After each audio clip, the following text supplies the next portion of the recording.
It's time for the Dr. Cho Show, the show that helps you understand the latest and safest modern dental techniques for you and your family.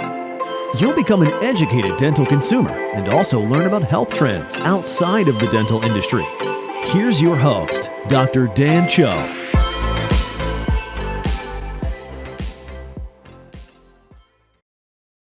Hello everybody, welcome to the Dr. Cho Show, your number one resource for everything related to your oral health. And today I wanted to go over a couple of things to look out for when you are, and a couple of things to be aware of if you do decide to go through and, whiten your teeth. So when you are looking for something, a way to whiten your tooth, one thing to keep an eye out for, like I mentioned before, the difference between whitening and bleaching. If you come across a toothpaste that says, "Oh, whitening," generally what that means is that the tooth is going to have more abrasives, and the toothpaste is going to have more abrasives inside of it because, again, it's looking to remove extrinsic stains, not intrinsic. And so that is one thing to kind of be cautious of. That whitening toothpaste will, if you are brushing too hard as well, can actually damage the teeth and the gums in addition to it being a bit more abrasive. So another thing also to keep an eye out for is that in-house whitening can also really severely dehydrate the teeth. During that kind of rapid whitening process, it can really desiccate the teeth, make them very dry, and almost kind of make them a little bit chalky, which can account for the reason why it does look a little bit whiter immediately after the in-house is done. To my knowledge, the one that's most common and most popular with that one is, again, going to be the Zoom whitening, which works for a lot of people, but it's really not my personal preferred method of in-house whitening. And just be a little bit cautious with that. Ask your dentist, hey, what do you think about this? Is it going to cause a lot of sensitivity? Because it can make the teeth very sore. So another thing to keep in mind is that there are some things that some type of staining and other things that just cannot be whitened. One of the things, crowns, any restorative material. General thumbs, restorative material can be whitened in the sense that you're removing the extrinsic stains, but you can't actually change the color of it because it's a synthetic material. That crown that you had 10 years ago, in order to have that one look a little bit better, not as translucent, not as opaque, make it a little bit more translucent, hide it a little bit better.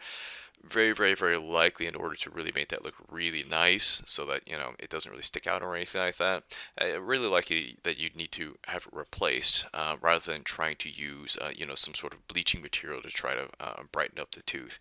Also, there are, like I mentioned just a second ago, that there are some types of stainings that they can't be easily removed.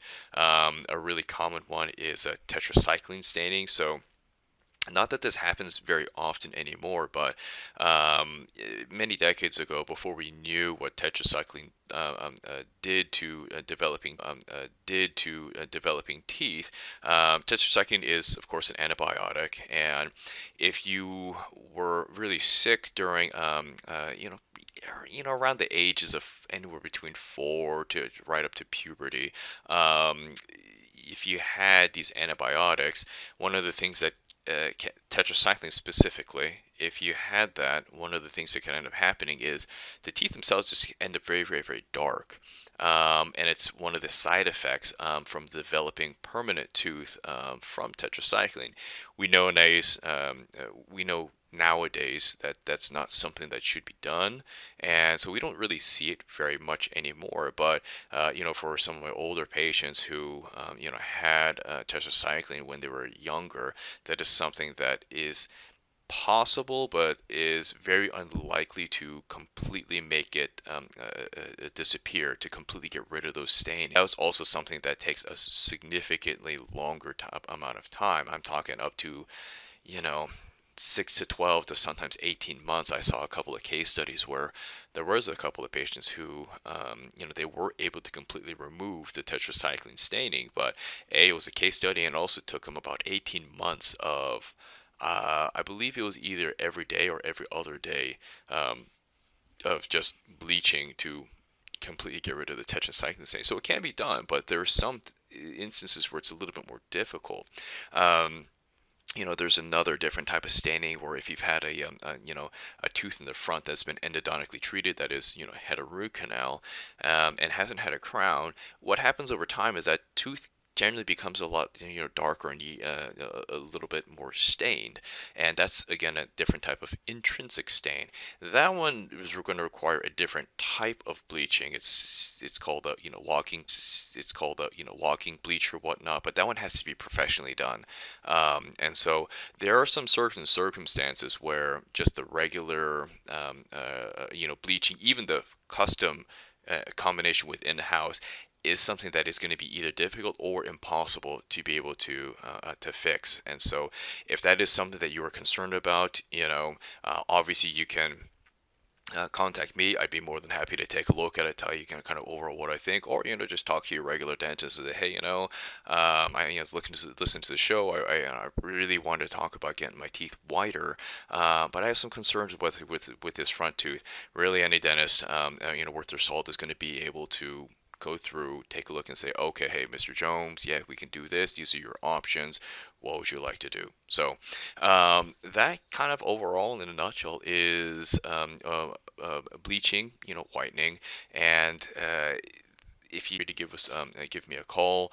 And I did want to go through and tell anybody who's listening to this, how to get your own, take-home bleaching kit. And so the way to do that is to basically contact my office. We can be reached at, 503-646-4600. You can also email us at info at lifebloomdental.com. That's LIFEBLOOM dental.com, or you can also go to the website Portland's Dentist. That's Portland with an S, portlandsdentist.com. And you do have to mention the podcast in order to make sure that you actually can get the take-home bleaching kit. And so that's really it for today. I hope that somebody found this really helpful. And if you do have any questions, you want to chat, or you want to just take a look to see, hey, are you going to be a good candidate for bleaching? Because really, truthfully speaking, bleaching is pound for pound, the best bang for your buck in order to improve aesthetics, because the other ways they work really well, but they either take a long time, such as orthodontics, or they're really expensive, such as veneers. And so really bleaching is going to be hands down the best, fastest, and easiest way to kind of really improve your smile. So hey, you have a wonderful day, and we'll chat next time. All right.